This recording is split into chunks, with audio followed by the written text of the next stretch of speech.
First jab by Crawford. We got the word that the attendance is 10,943, so they turned out en masse.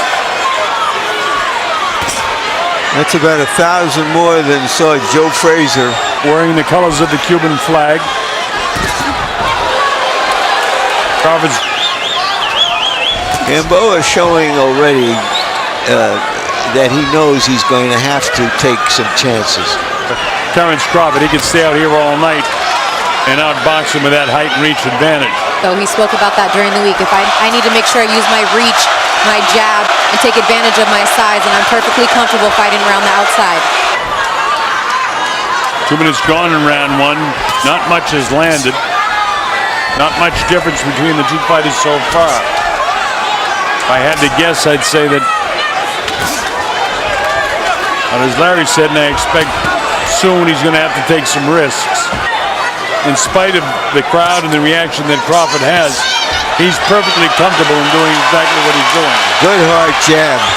Crawford's so calm all week long, such a calm demeanor. And I think he'll be very under control all night long, doing exactly what he needs to do. Good right hand on the inside by Crawford. Chopping right. And here we go with round number two. See if anything changes. There's the jab immediately in the face of Gamboa.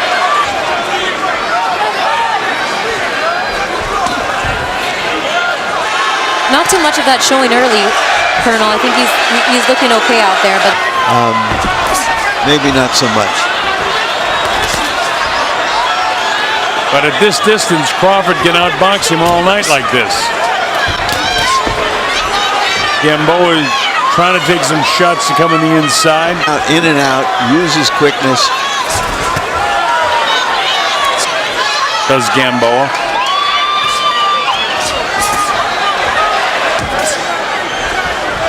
Now going from 126 to 135, big difference, especially with the height difference that Crawford has. But Gamboa has been fighting taller guys almost his whole career. And a big lightweight.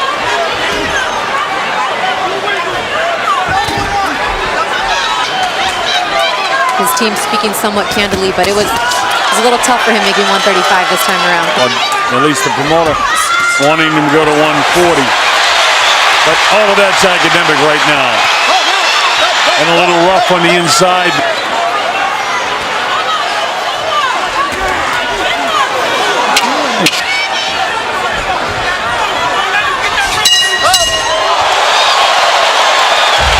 You giving that round to Larry?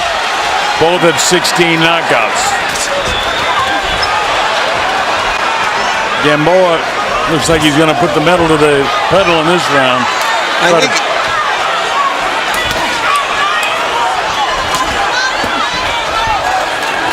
Gamboa seems very strong.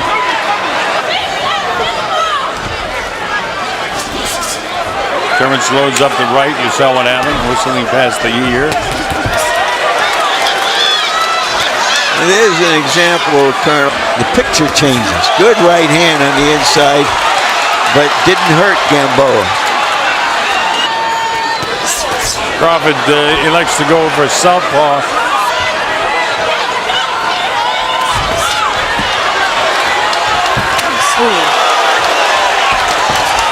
Gamboa lands a light right and then a decent left hand. And this left hand is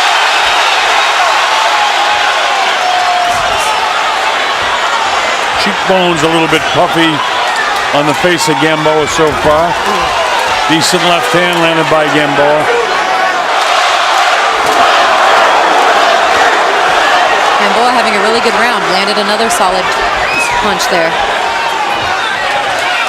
Closing seconds of the third round. They exchange shots, but I think Gamboa got the better of it. Experienced men. This is round four. Century Link Center, the hometown of the champion, Terence Crawford. Now let's see if Crawford can make an adjustment from the last two rounds that may or may not they have on our score sheets, but we're unofficial.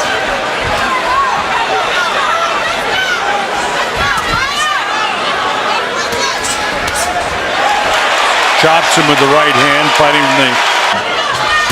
Beat a fighter who comes from a place where a lot of good fighters come from, has boxing deeply embedded in it in Cuba. I'll tell you, even though Crawford trains sometimes as a southpaw, it's in this manner, and he's getting hit more as that right hand by Gamboa, as he does as a right-handed fighter. Well, he's not switching. He's just fighting left-handed now.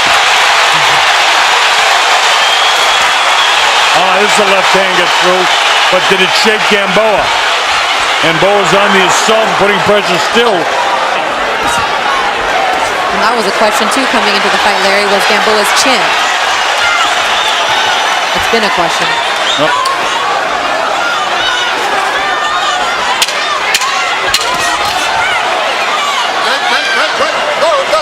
In the slightest. I don't think he's trying to confuse Gamboa. I think that when he was fighting him in his conventional style. Yet he won the first round, Larry. He's lost the last three, in my opinion. Yeah, well. So, you know, but that's, you may be right. That's what he's thinking. Yeah.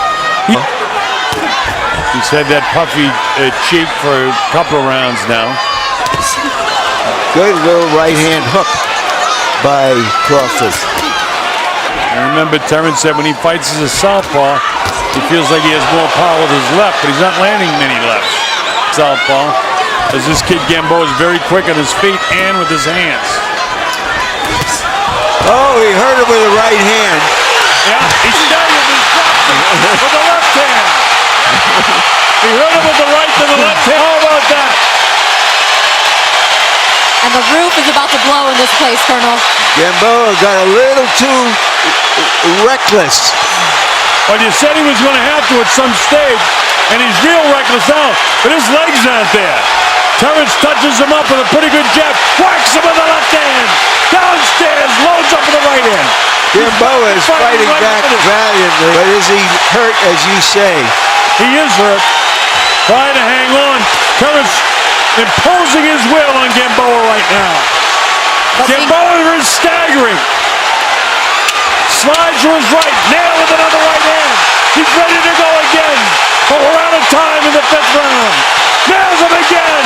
He's back on his heels. Listen to the crowd. I don't believe a guy can recover from the kind of damage he was experiencing at the end of the fifth round. We'll see. Evens out the fight, I think, on our cards, right, Colonel, at 47 all. Yeah, at the very least. But that's the least important thing right now. The thing is, can he continue the pace? He's fighting as a right-handed fighter now, and he continues to hurt Gamboa. Gamboa's legs aren't there at all. But he's making a stand. And I still expect Terence to be cautious in a way and be patient. I don't expect him to... You and I have discussed this southpaw stuff ad nauseum, but he made it work for him. Yes, he did. And 100% just yet. Like Gamboa is throwing caution to the wind. He's trying to nail this guy. Yeah, whether he can weather this kid or not, he is showing us that he's got some. He got cracked by a good. You don't get to be as good as him over such a long period of time with. His legs still aren't there, and we're almost 2 minutes into this sixth round. As he kind of walks forward with heavy feet. He's not just looking shaky, he is shaky, Christina. And I don't think Terence realizes that he's still in trouble. Almost his left knee buckled underneath him. Talking about Gamboa. Cool. Gamboa gets there with another straight left hand that time.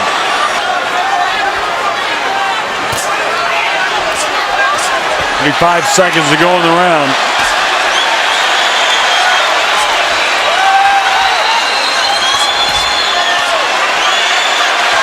Nicely as a southpaw now.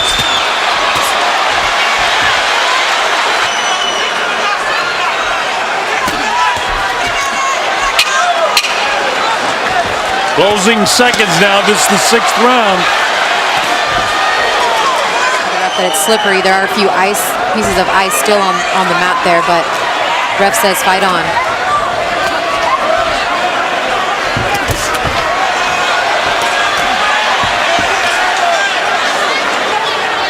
also sometimes you see that. Well, the thing is, for some reason, the Cuban corner people love to pour water down a guy's shorts. So he's dripping water all over the place. And of course, once that gets, there's actually a puddle on the Ducati sign in the center of the ring, and that's where they're slipping. Gamboa's shorts drenched. Right now, they're thoroughly dripping all over the Yeah, middle it looks of like a the ring. bathing suit. It's serious. Well, which suggests that they've been doing everything possible To revive him. to revive him, correct. As they should.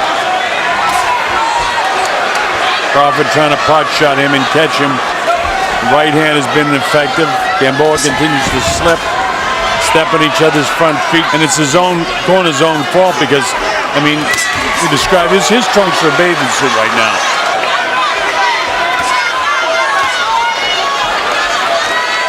He's distracted by it because he keeps looking down.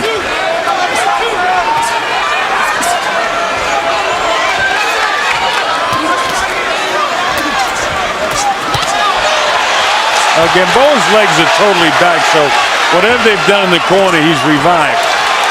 And as I say that, he gets whacked. Well, as you pointed out, Colonel, he's been looking down, and when he looked down, Crawford popped him. Compared to the early rounds, Gamboa looks like he's going through motions now. Not as soon. Punches. All right, here we go to round number 8. The Colonel Bob Sheridan and Larry Merchant, Christina Ponker. Watching Top Rank Boxing. We're at the CenturyLink Center in Omaha, Nebraska. Terence Crawford. You know, Crawford is ambidextrous. I mean, his turning southpaw. He trains to do that, and that's different from what I talk about all the time. Slowed down just a bit in terms of the amount of punches being landed. Punch this round, Larry. You know, it's one punch at a time, hoping something happened and making something happen. But you can't count him out. Crawford's never been in with somebody like this. Yeah, and by the way, with all that said, there's only 2 points in my score sheet separating the two fighters, and the whole difference in the fight is the knockdown. So while the crowd in attendance is going virtually nuts, he's ahead. Well, I don't know if there's a if there's necessarily going to be a hometown advantage, but they should. He'll get credit for everything he does at the very least. Oh, here's Gamboa in the process of landing some shots. Now, he dropped him. Hit him with the right hand. Offensive. Crawford dropped him again. But you said that he'd take risk, and he had to take risk, and it hurt him. So Gamboa has been down twice in the fight now, but that changes the whole complexion of the fight right now. Because Gamboa is still on his feet. There's not a lot of time left in this 8th round. There he is again, and he got hurt again as Gamboa was throwing. Well, Gamboa has to know now that he's got to make something happen. He's got to throw all caution to the wind. If he gets stopped, he gets stopped, but he can't win without, as you say, taking a lot of risk now. Being knocked down twice, he knows he's behind, no matter what happened in the 3rd, 4th, and 5th round. Actually, the 2nd, 3rd, and 4th. Right hand landed, and now Crawford's gone back to conventional. He lands an uppercut. Solid uppercut. Crawford looks a little off balance right now. And he did switch it in mid-course because that right hook from the left-handed position been for him. I don't know, Colonel. Terrence's legs look a little wobbly right now. They do look a little I bit agree shaky. with you, Christina. Yeah. I think he get hit by something. I would have to. Well, I'm not sure what happened either, but when he went back to the corner after the last round, he looked a little tired to me. The intensity of this fight on a young fighter who hasn't experienced it can take a lot out of you. We'll see if he has the composure, the skill. Because Gamboa is a fighter. He's been down twice in the fight, and it's my belief that he hurt Terence Crawford at some stage in this ninth round.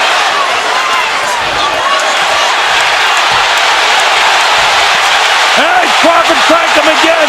It straightened out the right leg of Gamboa. He drops him again. That's a hard knockdown that time with the left hook. But then 27, 26 seconds, 22 seconds. He's back at him. Gamboa's totally out on his feet. Can Crawford catch him one more time? There's no quitting Gamboa. He keeps battling, falling forward. Uppercut, drops him again. It's all over. Terence Crawford has stopped Yuriorkis Gamboa to defend his title in his hometown. And right here, right there, and Gino Rodriguez will admonish him for that. And again, Gino says, hey, watch it. The right hand landing, another right hand.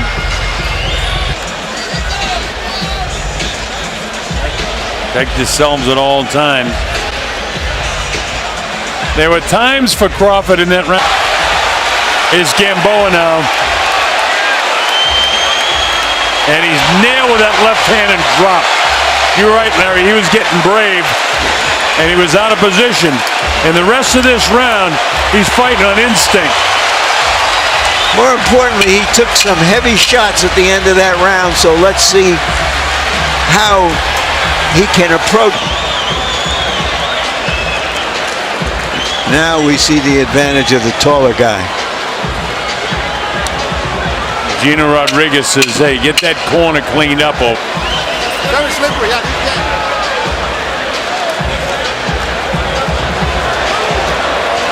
All those punches that Gamboa threw and nothing really touched Crawford. It's an uppercut. Solid uppercut. Crawford looks a little off balance right now. Yeah. Did he get hit by something in there? No, he just switched. Gino just got himself in position to make that call because he was kind of behind. Gino Rodriguez being the official that was able to call that immediately when that foot hit the canvas.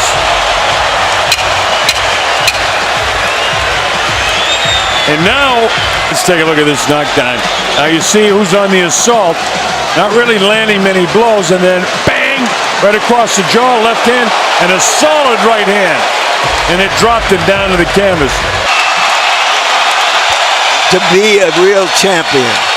Remember, there are stages in that round where I thought that he might have The end comes at 2 minutes, 53 seconds of round number 9. The winner by knockout victory, the fighting pride of Omaha, Nebraska, USA, still WBO lightweight champion of the world, Terence